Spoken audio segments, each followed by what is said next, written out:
भगवान विष्णु ने बताया है कि जो मनुष्य अपने भोजन की पहली रोटी गौ माता को खिलाता है, उसके 7 जन्मों के पाप नष्ट हो जाते हैं और वह दरिद्रता से हमेशा के लिए मुक्त हो जाता है। नमस्कार दोस्तों, मैं हूं विवेक वर्मा और वर्मा स्टोरीज के इस अत्यंत पावन, मार्मिक और जीवन को नई दिशा देने वाले अध्याय में आपका हृदय से स्वागत है। दोस्तों, हमारे सनातन धर्म में अनगिनत परंपराएं हैं, लेकिन उन सब में सबसे पवित्र और सबसे फलदायी परंपरा है गौ ग्रास की, यानी रसोई में बनने वाली सबसे पहली रोटी गौ माता को अर्पित करना। हमारी दादियों और नानियों के समय में यह नियम पत्थरों की लकीर हुआ करता था। चाहे घर में इंसान भूखा सो जाए, लेकिन पहली रोटी हमेशा गाय के लिए ही निकाली जाती थी। लेकिन आज की इस अंधी दौड़ और आधुनिकता के अहंकार में हमने अपने घरों से इस पवित्र नियम को लगभग खत्म ही कर दिया है।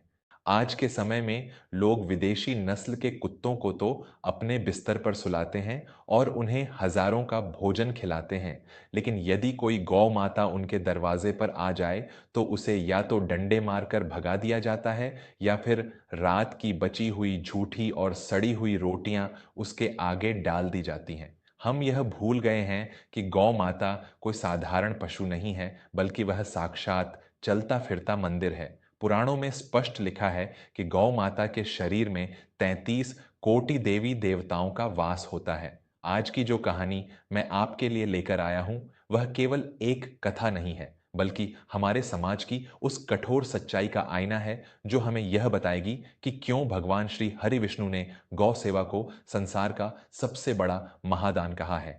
यह कहानी आपको यह सोचने पर मजबूर कर देगी कि जाने अनजाने में कहीं आप भी अपने घर की सुख शांति को अपने ही हाथों से तो नष्ट नहीं कर रहे हैं।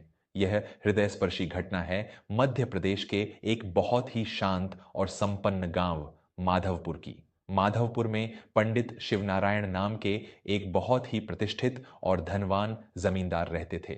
उनके पास कई बीघा उपजाऊ जमीन, एक बहुत बड़ी हवेली और अपार धन संपत्ति थी।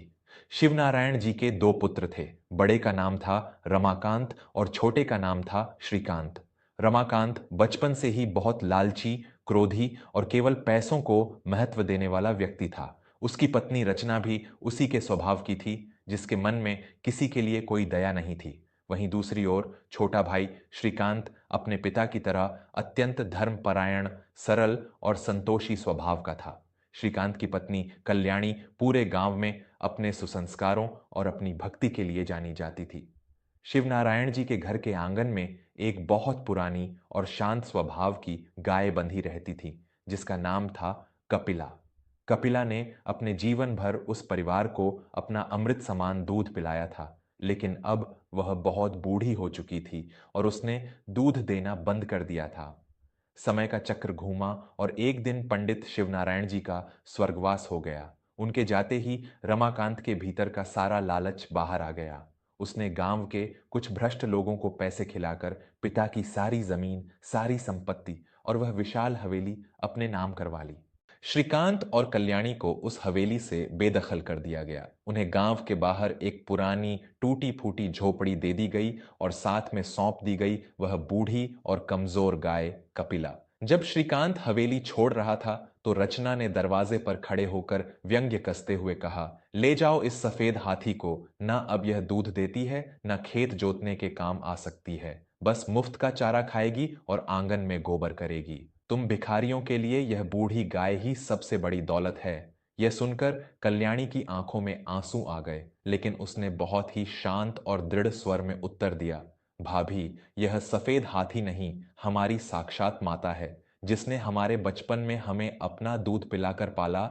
आज उसके बुढ़ापे में उसे धक्के मारना सबसे बड़ा पाप है। आपने हमें संपत्ति नहीं दी तो कोई बात नहीं, लेकिन आपने अनजाने में हमें साक्षात कामधेनु सौंप दी है। जिस घर में गौ माता होती है, वहां साक्षात नारायण का वास होता है।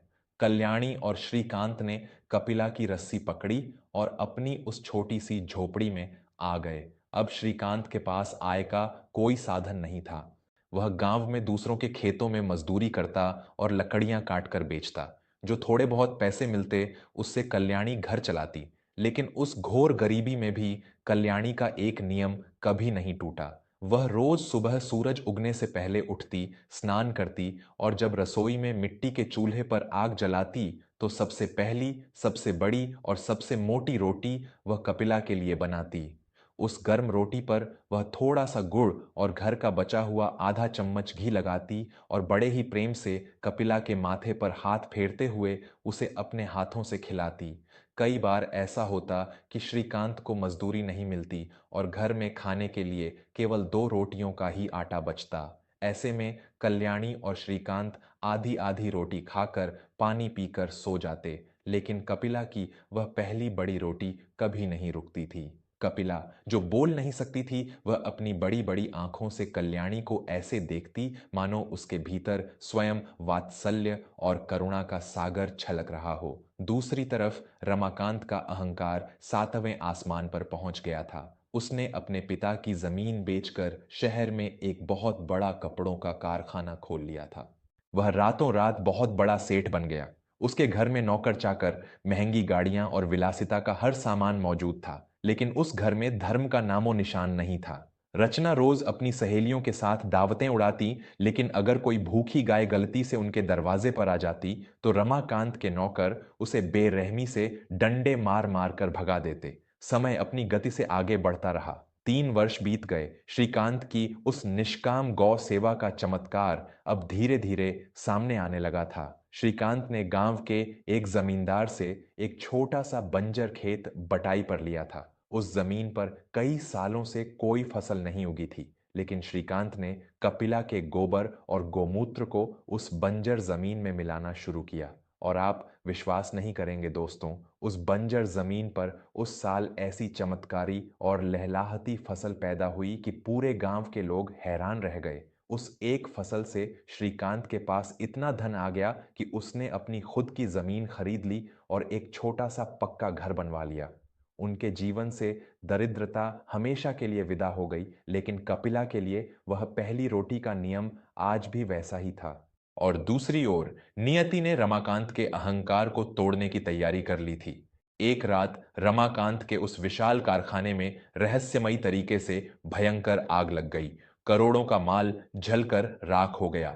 बीमा कंपनी ने किसी तकनीकी कारण से पैसा रोक दिया। रमाकांत पर बाजार का इतना भयानक कर्जा चढ़ गया कि उसे अपना आलीशान बंगला, गाड़ियां और सब कुछ नीलाम करना पड़ा। रमाकांत और रचना सड़क पर आ गए, लेकिन यह तो केवल विपत्ति की शुरुआत थी। उनका 10 साल का इकलौता बेटा आयुष अचानक एक बहुत ही रहस्यमयी और भयानक बीमारी का शिकार हो गया। उसके पूरे शरीर पर लाल रंग के छाले पड़ गए, जिनमें से हर समय आग जैसी जलन होती थी। वह बच्चा रात दिन दर्द से चीखता रहता। रमाकांत ने बड़े बड़े चिकित्सकों को दिखाया, लेकिन किसी को भी वह बीमारी समझ नहीं आई। दवाइयों का कोई असर नहीं हो रहा था। जब हर तरफ से निराशा ही हाथ लगी तो रमाकांत रोता हुआ गांव के सबसे प्राचीन शिव मंदिर में पहुंचा। वहां एक अत्यंत सिद्ध और पहुंचे हुए संत महंत हरिदास जी ध्यान मग्न बैठे थे। रमाकांत उनके चरणों में गिर पड़ा और फूट फूट कर रोने लगा। महाराज, मुझे बचाइए। मुझे मेरा सब कुछ खत्म हो गया। मेरा व्यापार राख हो गया और मेरा इकलौता बेटा मृत्यु शैया पर तड़प रहा है। मैंने ऐसा कौन सा घोर पाप किया है जिसकी मुझे इतनी भयानक सजा मिल रही है? महंत हरिदास जी ने अपनी आंखें खोलीं। उनके चेहरे पर एक अलौकिक तेज था। उन्होंने रमाकांत की ओर देखते हुए अत्यंत गंभीर स्वर में कहा, रमाकांत, जब मनुष्य का घमंड बढ़ता है तो सबसे पहले उसकी बुद्धि भ्रष्ट होती है। तुमने अपने पिता की संपत्ति तो हड़प ली, लेकिन तुमने उस गौ माता का तिरस्कार किया जिसके रोम रोम में देवताओं का वास है। तुमने उसे एक अनुपयोगी पशु समझकर धक्के मार दिए और अपने दरवाजे पर आई हर गौ माता को डंडे मारे। रमाकांत का सिर शर्म से झुक गया। महंत जी ने आगे कहा, सुनो रमाकांत, पद्म पुराण और विष्णु पुराण में स्पष्ट वर्णन है। एक बार देवर्षि नारद ने भगवान श्री हरि विष्णु से पूछा कि हे प्रभु, संसार में सबसे बड़ा दानी कौन है और दरिद्रता को जड़ से मिटाने का क्या उपाय है? तब स्वयं भगवान विष्णु ने कहा था, हे नारद, जो मनुष्य अपनी रसोई में बनने वाली पहली रोटी प्रेम और श्रद्धा के साथ गौ माता को अर्पित करता है, वह रोटी सीधे मेरे मुख में आती है। गौ माता को संतुष्ट करने वाला साक्षात परब्रह्म को संतुष्ट करता है। जिस घर से रोज गौ माता को भोजन मिलता है, उस घर के 7 जन्मों के पाप मैं स्वयं भस्म कर देता हूं और उस घर की तिजोरी कभी खाली नहीं होने देता। रमाकांत की आंखों से पश्चाताप के आंसू बह रहे थे। महंत जी की आवाज अब और भी भारी हो गई। और श्री हरि ने यह भी कहा था कि जो मनुष्य अपने द्वार पर आई भूखी गौ माता का अपमान करता है, उसे मारता है, उसके घर से लक्ष्मी हमेशा के लिए रूठ जाती है। तुम्हारे भाई ने खुद भूखा रहकर भी उस गौ माता की सेवा की, उसे पहली रोटी खिलाई, इसलिए आज श्री हरि की कृपा से उसकी बंजर जमीन भी सोना उगल रही है। और तुमने गौ माता के आंसुओं का जो श्राप लिया है, उसी के कारण तुम्हारी सारी संपत्ति भस्म हो गई और तुम्हारे बेटे को यह असाध्य रोग लग गया। रचना जो पीछे खड़ी थी, वह भी रोते हुए जमीन पर बैठ गई। महाराज, हमसे बहुत बड़ा अपराध हुआ है, हमें अज्ञानता में किए गए इस पाप का प्रायश्चित बताइए। मेरे बेटे के प्राण कैसे बचेंगे? महंत हरिदास जी ने कहा, प्रायश्चित अब केवल एक ही है। तुम्हारे बेटे के प्राण अब केवल उसी कपिला के आशीर्वाद से बच सकते हैं जिसे तुमने घर से निकाला था। यदि वह गौ माता प्रसन्न होकर तुम्हारे बेटे को अपना दूध पिला दे, तो उसके शरीर का वह सारा विष तत्काल उतर जाएगा। रमाकांत ने रोते हुए कहा, लेकिन महाराज, वह तो बहुत बूढ़ी हो चुकी है, उसने तो बरसों से दूध नहीं दिया है। महंत जी ने अपनी आंखें बंद कर लीं और शांत स्वर में बोले, जाओ और अपनी भूल सुधारो। जहां धर्म है, वहां चमत्कार स्वयं होते हैं। रमाकांत और रचना दौड़ते हुए श्रीकांत के घर पहुंचे। जब उन्होंने श्रीकांत और कल्याणी को देखा, तो वे उनके पैरों में गिर पड़े और जोर जोर से रोने लगे। उन्होंने अपने सारे पापों की क्षमा मांगी और आयुष की हालत के बारे में बताया। श्रीकांत और कल्याणी का हृदय बहुत विशाल था। उन्होंने तुरंत अपने बड़े भाई और भाभी को गले लगा लिया और उन्हें माफ कर दिया। कल्याणी तुरंत उस गौशाला में गई जहां कपिला आराम से बैठी थी। कल्याणी ने रोते हुए कपिला के गले में अपनी बाहें डाल दी और उसके मस्तक को चूम लिया। हे माथे, हे साक्षात अन्नपूर्णा, मैंने इतने वर्ष यदि सच्चे मन से आपकी सेवा की है, यदि मेरी उस पहली रोटी में कोई सच्चाई रही है, तो आज मेरी उस भक्ति की लाज रख लो। मेरे जेठ का परिवार संकट में है, मेरे भतीजे के प्राण जा रहे हैं, आज उस बच्चे पर अपनी करुणा बरसा दो माथे। कल्याणी फूट फूट कर रो रही थी। और दोस्तों, फिर वह हुआ जिसे देखकर वहां खड़े हर व्यक्ति के रोंगटे खड़े हो गए। जानवरों में ईश्वर का साक्षात वास होता है। कपिला, जो बरसों से सूखी हुई थी और कमजोर हो चुकी थी, उसके थनों से अचानक दूध की धारा बहने लगी। यह कोई विज्ञान नहीं था, यह उस समर्पण, उस भक्ति और उस गौ ग्रास की शक्ति का साक्षात प्रमाण था। कल्याणी ने तुरंत एक चांदी के बर्तन में वह अमृत समान दूध निकाला और रमाकांत को दे दिया। रमाकांत वह दूध लेकर भागता हुआ अपने बेटे आयुष के पास गया और उसने वह दूध अपने बच्चे को पिला दिया।